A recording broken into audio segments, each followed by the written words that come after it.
to us and didn't fuse with us. Now imagine that during my surgery I will cut this artery.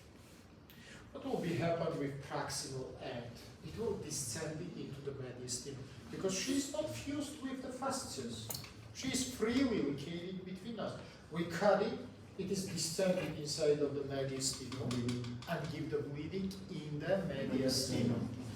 Inside of your surgical incision, you will not see any drop of the blood. All blood will be accumulated in the mediastinum. And finally, what will be happen? What will be happen? Okay, bleeding inside of the mediastinum. And what? What? And what? By the way, I spoke about it last times. It will give the huge problem which you call tamponade of the heart. Now what is the tamponade? Imagine that he is the heart. Now from all the sides we press him. What will be happen with him? He will be stopped. We call it syncope. Whites will be happen, clots of the blood which will be accumulated in mediastinum will meet the immediately pressure into the heart. You understand or no? Dear operator, you also understand? Yeah.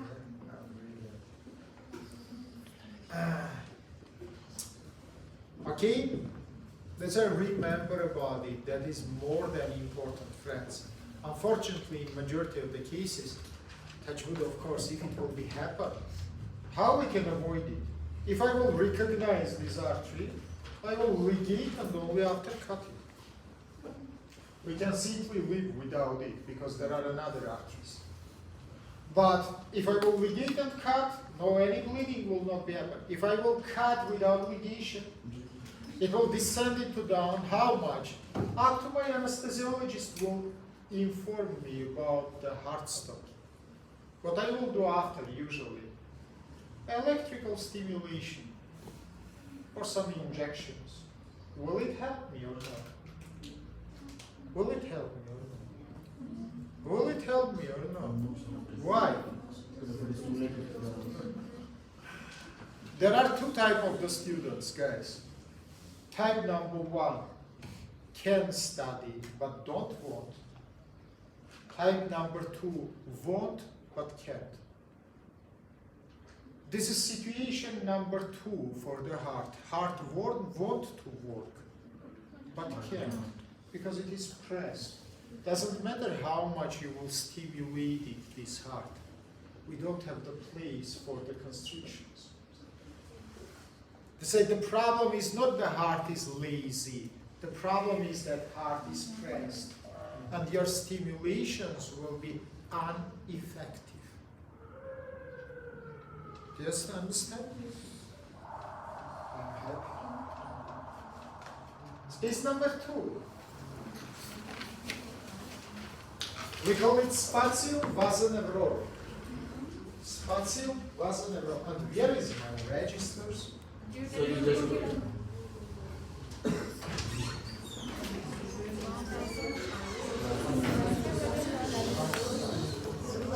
Adarsh, పేరుందా? వాసు న్యూరో రాసు?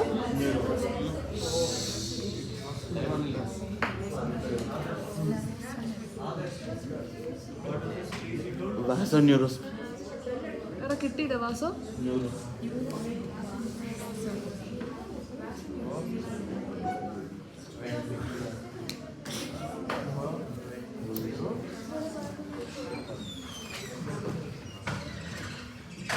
I'm not sure that I will finish.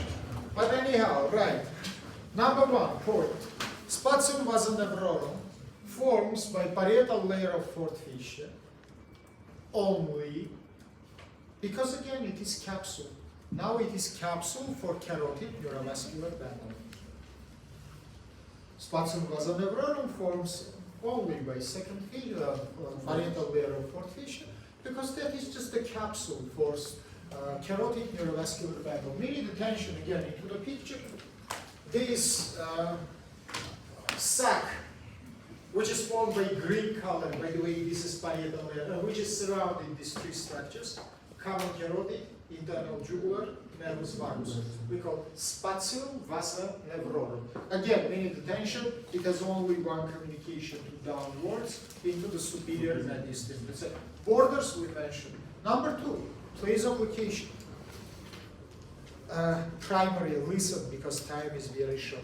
Friends, to answer in this question, I will project it my carotid neurovascular bundle. Imaginary line from midpoint of distance between your angle of mandible and tip of the sternum up to the sternoclavicular joint. If I will connect it these 2 points, you will see that upper 2/3 of my line will be in carotid triangle, lower 1/3 behind the vesicle. That's why remember, please, point number 2, place of its location, it is carotid triangle and lower 1/3 of the SN region. It's understandable? Or you sleep? Do you sleep? Do you listen? Can you repeat what I tell you? Continue in this way. Continue. Once again, I tell you, this space, upper 2/3 located in carotid triangle, lower 1/3 in the lower one of the SCM region. Is it understandable? Good. Or if it will be in front, it will be fun here. Of course, behind. How fourth can be in front of second? Your second, for SCM muscle covered by second fascia. This is formed by fourth fascia. I think fourth is much more deeper than second. And lastly, point number 3, discontent. I say you, it is carotid neurovascular bundle. Common carotid artery medially, internal jugular vein laterally, and between them and behind nervus vagus. Common carotid artery, internal jugular vein, and nervus vagus. Artery medial, vein lateral, nerve between and little bit behind. In the picture is shown. Finally, last space, right, please, we call it the retrovisceral space. Pay attention to me, please, everybody.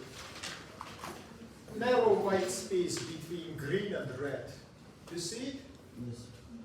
By the way, it is narrow in this picture, but in reality, it is the widest, biggest connected spaces. Borders I show. In front, we have fascia number 4, visceral layer.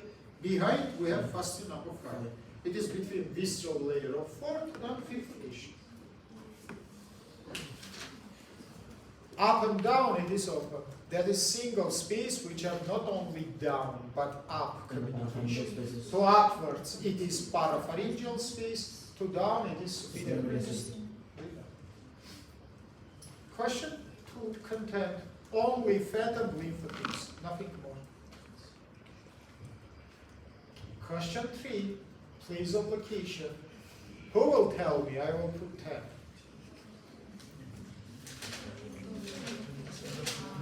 Guys, even the cats and dogs can be trained, but students don't. If something is retrovisceral, 2 minutes before I told you that visceral layer of 4th fascia we have only in omotracheal triangle. If it is retrovisceral and the visceral layer also involved in its formation, of course it can be only in omotracheal triangle. Right, please. Very, very short memory. Very short. Superficial veins and nerves read self-independently. In today's date is 27. Yeah?